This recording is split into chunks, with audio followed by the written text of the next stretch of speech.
sebuah negeri yang napa niku Sidomukti, Sidomulyo, Sidodadi. Nah, ada yang mirip dengan Sidomukti tapi bukan, namanya Wirasat. Nah, niku mirip, lain garisnya. Maka itu kalau yang dipakai sama masnya niku Amit Mas. Nah, itu kan ada isen-isen latongan waktu KTT non-blok kalau nggak salah waktu itu diadakan di Indonesia era-era tahun berapa niku? Nggih. Lah yang telu mau apa ki mau kepedhot ki mau. Pokoknya dibikin rendah diri, inferiority complex tadi ya. Nggih. 4F. Ya, 4F katanya soalnya apa wi. Yang pertama tadi fashion. Ya, 4F katanya soalnya apa wi. Yang pertama tadi fashion, yang kedua film. Lah, nah niki dirambungke sih. Nah, film niki kan napa niku membawa dampak dikiranya, terutama yang dari barat-barat niku nggih. Dikiranya peradaban mereka kayak begitu. Kayak yang di film-film itu. Padahal sama saja toh. Sama dengan kalau kita produksi film itu, yang muncul itu kan langsung wayu-wayu sama yang ganteng-ganteng yang modelnya kayak kita kan nggak muncul. Lah maka kalau orang luar datang ke Indonesia, kok rupanya kaya aku karo kowe ya ora kaya seneng film. Lah sama juga kayak misalnya film Bollywood datang ke sini kan dikiranya orang India itu kayak kajol, kayak sarukan. Nyatanya kan boten. Nah, itu baru muka orangnya, belum peradabannya. Indonesia ini lebih maju daripada India. Tapi kalau kita melihat film Bollywood itu kan kayaknya India itu luar biasa. Demikian juga di Amerika, disparity itu kan luar biasa. Ketimpangan sosial itu luar biasa karena di sana negaranya kapitalis yang rodok-rodok sejati gitu. Malah mending di tempat kita kan masih ada sosial ketahanan sosial yang luar biasa. Masih menggurita dan itu power of ekonomi Indonesia. Nah, niku, tapi kan kita tidak melihat itu di film. Dikiranya kalau Amerika itu negara sejahtera, penduduknya luar biasa, apa-apa ada. Padahal di sana cari sambal goreng aja susah. Gitu. Yang ketiga apa F? Yang ketiga adalah food, makanan. Makanan kita ini adalah makanan yang luar biasa. Makanan yang betul-betul memenuhi unsur-unsur kesehatan. Tapi kita ini seringkali dibuat minder dengan makanan kita sendiri. Zaman dulu, waktu saya masih kecil, apalagi Mbah Yai yang lebih tahu, kita masih ngerti yang namanya pohung, telo, erot, gembili, uwi, suwak, dan kawan-kawan. Anak sekarang yang tidak mau makan kayak begitu. Dan klepon. Klepon. Nah, seperti itu. Lah ini kan hari klepon internasional. Nanti tahun depan ada peringatannya mudah-mudahan. Anak-anak kita sudah tidak terlalu mengenal seperti itu. Karena dikiranya kalau yang makanan yang bagus itu bangsa nih hamburger apa macam-macam. Sampai kita niku dibuat inferior zaman-zaman kita kecil.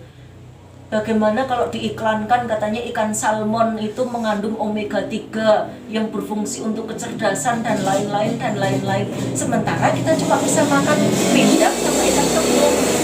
Baru setelah kita setengah tua begini kita baru tahu ternyata kandungan omega 3 itu 6 kali lebih besar daripada ikan salmon kan gitu. Makanya alhamdulillah ternyata aku pintar gara-gara banyak makan ikan kembung yang buat orang kere dulu itu. Gitu. Contohnya seperti itu. Jadi dari food itu kita kalau tidak waspada itu bisa tergulung gitu. Apalagi yang banyak makanan-makanan yang kita kenal sebagai junk food itu yang jelas tidak sehat untuk badan kita, tidak sesuai dengan badan kita. Karena memang bukan peruntukannya orang kita, orang Indonesia, orang Nusantara.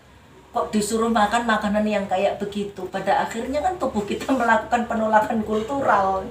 Makanya kita sering melihat zaman sekarang orang seusia saya saja sudah ada yang mulai asam urat, jantung, ginjal macam-macam.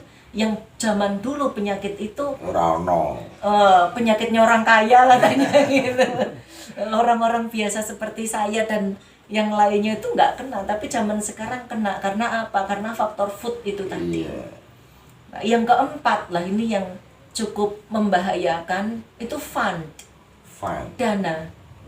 Jadi memang ada gerakan-gerakan tertentu yang didanai oleh kekuatan internasional untuk mencabik-cabik kita. Nah, itu saya kira kayak kentut nih Mbah Yai ini, baunya ada di mana-mana tapi barangnya tidak bisa ditangkap. Mantan nih. Jadi tidak perlu pembahasan, insya Allah jenengan lebih paham daripada saya untuk ini. 4 hal itu bisa kita ketahui teman-teman dalam peristiwa di kampung, di kota, di dusun-dusun. Tapi begini Mbak Sonia, ada korelasi antara kemerdekaan itu. Bung Karno kan bilang bahwa kita ini merdeka ke pintu gerbangnya, baru masuk ke pintu gerbang. Berarti di dalamnya itu masih ada bentuk kolonialistik dalam kaitan inferiority dari 4 hal itu tadi kan. Dan ini harus anak-anak muda ini harus memerdekakan dari sisi apa yang kau sebut tadi, ya, supaya tidak inferiority complex. Nah itu teman-teman luar biasa kalau ini diomongin anontek Mbak Sunia gitu. Aku iso nang dhek ngomong iki lho. Terus begini, kaitannya ya kenusantaraan, jenengan juga aktivis Gus Durian, aktivis di NU. Tentu ini perlu disorot ini, dibuka maksudnya. Kita Pak NU mendidik ukhuwah diniyah, ukhuwah watonia, ukhuwah sampai sejauh syariah. Tentu ada korelasi ini Mbak Sonia. Bagaimana NU menjaga apa yang tadi inferiority complex jangan sampai terjadi begitu kan. PD bagi kenusantaraan, sejauh mana pengalaman dengan gelibetan di PBNU, gelibetan di mana-mana soal NU hubungannya dengan tadi semacam inferiority complex tadi.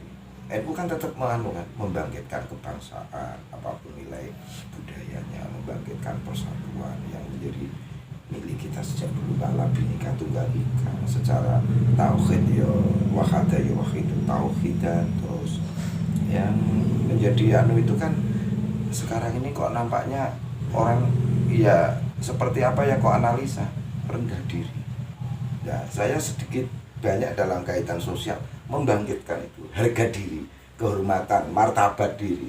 Kalau Alama Muhammad Iqbal membangkitkan negeri Pakistan kan saat itu, melawan Inggris saat itu kan, merdeka juga. Ya monggo jenengan komen sejauh pengalaman di NU yang memiliki korelasi untuk mempertahankan lah katakan budaya-budaya tadi bagi NU. Ya, kalau yang sejauh yang saya pahami memang itu salah satu peran luar biasa dari Nahdlatul Ulama yang mempertahankan budaya.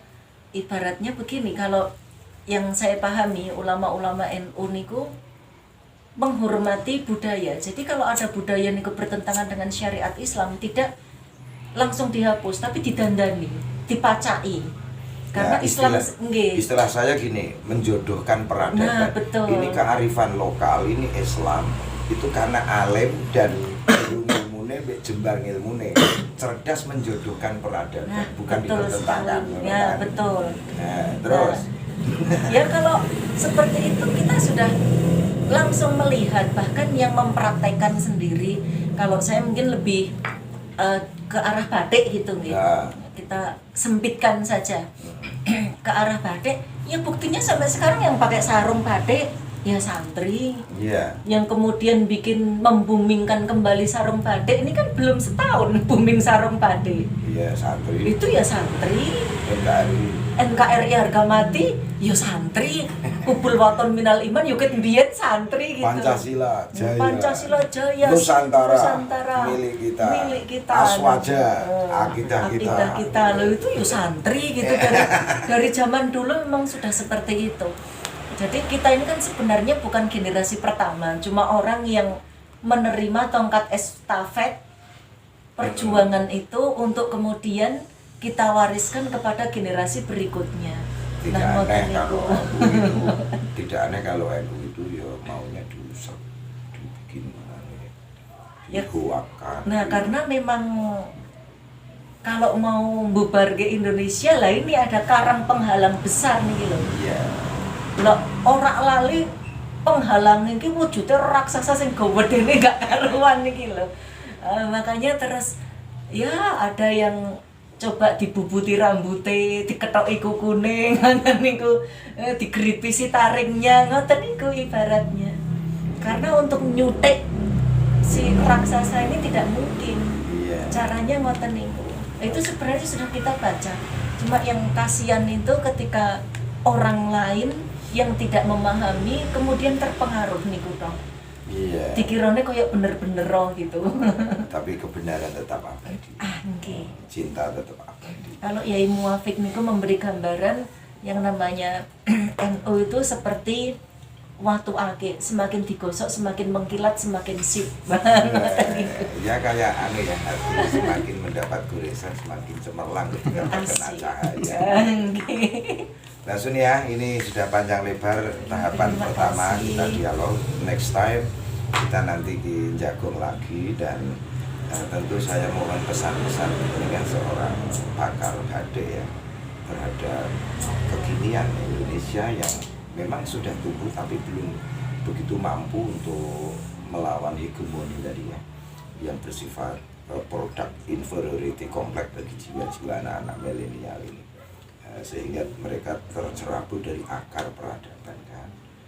Monggo Mbak Sunia, di tengah basic ke-NU-an kita ini tetap kita jaga dalam banyak hal karena Mbah Maimun sendiri Allah yarham sebelum suwargi Indonesia itu nanti akan menjadi mercusuar dunia dalam kaitan apa? Ya ini yang paling ketoro ya. Di sana-sana persatuan habis, di Eropa gagal, di Timur Tengah gagal. Mau cari kemana dunia ya? Bertanyanya ke Indonesia dan bukan ke pemerintah, bertanya ke PBN. Bagaimana mendidik tentang ukhuwah tadi, diniyah, wataniyah dan basyariyah. Monggo Mbak Sunia pesan-pesan dengan berkaitan tadi. Ini bukan pesan guys, sharing mohon kok pesan itu kayak Medeni ya. medeni. Nak medeni ki wasiat. Niki kita saling watawasobil haqi watawasobis sober mawon. Kita sebagai anak muda Indonesia, apapun latar belakang kita, apapun agamanya, apapun suku kita, apapun kepercayaan kita, monggo kita belajar sejarah. Kalau Bung Karno pernah menyatakan jangan sekali-kali melupakan sejarah, maka mari kita belajar sejarah. Kalau kita belajar sejarah bangsa kita, itu sesuatu yang luar biasa. Makanya seringkali disalahpahamkan, seringkali diselewah-selewahkan, dijungkir balikkan supaya kita tidak bangga dengan bangsa kita sendiri. Kita seringkali contohnya yang banyak mendera kita. Kita masih sering mengatakan bahwa 350 tahun kita dijajah Belanda. Padahal cara membaca yang benar adalah luar biasa sekali bangsa Indonesia. Ya itu Kita ditulis oleh Anu Agus Sunyoto. ya kita perang dengan bangsa Belanda 350 tahun dan mereka gagal menguasai kita. Harusnya cara membacanya seperti itu. Padahal sudah DVD Tempera strategi mereka kan. Nyatanya gagal 350 tahun dan gagal. Kalau itu persinggungan kita dengan Belanda. Kalau persinggungan kita dengan bangsa Eropa itu dimulai sejak tahun 1511 waktu Portugis menguasai Malaka. Nah, di situ ada peran bahwa bangsa Nusantara itu sebenarnya satu, yaitu Kanjeng Sultan Raden Fatah niku, Kanjeng Sultan Demak pertama mengutus Adipati Yunus, Dipati Unus, kemudian dibantu oleh Kanjeng Sultan Palembang, dibantu oleh Kanjeng Sultan Aceh, membantu perjuangan rakyat Malaka, ngepiok Portugis dari Malaka. Itu pernah terjadi, tapi tidak terlalu banyak yang ditulis. Artinya bangsa kita dari dulu memang luar biasa. Ya ora tau jajah ning dijajah terus ya. Nah, kita mau jajah mau ngapain Mbah Yai? Ibaratnya nyuwun sewu nggih, saya ini orang Kendal. Kalau kita tidak mengenal globalisasi, Wong saya tuh nggak butuh ke Semarang kok Mbah Yai. Wong apa-apa di sini ada, sandang ada, pangan ada, papan ada. Ngapain saya belakaraan kemana-mana? Kalau bangsa Indonesia menjajah suatu wilayah kan tekor. Kalau kita dijajah orang, misalnya Portugis pernah menjajah pundi niku Ternate. Sebentar niku, terus diusir sama Kanjeng Sultan Ba'abullah niku. Itu Portugis langsung kaya raya. Belanda pernah menguasai beberapa wilayah Indonesia langsung kaya raya. Inggris pernah menguasai Bengkulu langsung kaya raya. Lah Indonesia menguasai Inggris apanya yang mau diambil? Indonesia kok sampai menjajah umpama kalau Jepang jajah kita langsung kaya, dia bisa dipakai untuk membiayai perang dunia kedua. Lah kalau orang Indonesia kok jajah Jepang itu yang mau diambil apanya? Terus secara moralitas orang juga pambek seperti Nah itu. itu. Orang Nusantara ya. Enggak, kita kok menjajah Belanda itu mau diambil apanya Belanda? Itu kan? Iya. Niku. Masuk. Teman-teman, begitu tadi sangat semangat ini Mbak Sunia memberikan satu ulasan, dan saya terima kasih Mbak Sunia dan mendoakan sehat keluarga juga. Amin. Sehat secara sirkulasi produk batik panjenengan yang sangat luar biasa tuh. Larang-larang ini teman-teman batik Mbak Sunia kuwi ono sing usiane lama ya. Iya, usianya lama. Jadi batiknya sangat unik, dan silakan teman-teman kalau lewat jalur Kendal dan Batang ya, di Wolari ini ada apa istilahnya, brand jenengan apa? Batik Sunia. Batik Sunia, silakan datang. Coba disebut Mbak Sunia alamatnya ini dan nomor WA kalaupun hafal kurang. Apalah, soalnya cuma satu. Saya punya nomor niku dari tahun 2000-an, jadi sudah hampir 20 tahun punya nomor itu. Dan cuma satu niku. Nomor WA saya 081741013770. Kalau pengen mampir ke sini dolan gitu. Nanti bisa kita share log mboten mawon. Kalau lokasinya itu ancer-ancer paling gampang itu Taman Kota Weleri. Taman gitu. Kota Weleri ya. Paling masuk ke arah Tanya selatan. Mbak Sunia itu apa? Tadi saya kesini juga ya asal masuk bener, gangnya bener. Oh itu ada wite klengkeng. Nah, Ya. nggih. Nah, terus ini teman-teman, di tengah COVID-19 ini kan banyak juga perusahaan yang ya karyawannya dirumahkan ini. Tapi Mbak Sunia ini saat dedes itu sama suami tadi mempertahankan karyawan dalam kaitan ya nyokro manggilingane engko ya pino tombok tapi ora yo ono ijo gitu. Demikian Mas Sunia ya. Terima kasih, dan silakan teman-teman untuk melihat seperti ini, silakan like, komen, dan share serta subscribe Kiai Budi Channel berkaitan peradaban di Nusantara ini. Salah satunya adalah batik dan pakarnya ini Mbak Sunia. Ya, terima kasih. Sekian Mbak Sunia. Saya bilang Sunia Collection apa? Batik Sunia. Batik Sunia jenengan berkah luar biasa. Amin. Batik Sunia berkah luar biasa. Wallahul muwaffiq ila aqwamit thoriq. Assalamualaikum warahmatullahi wabarakatuh.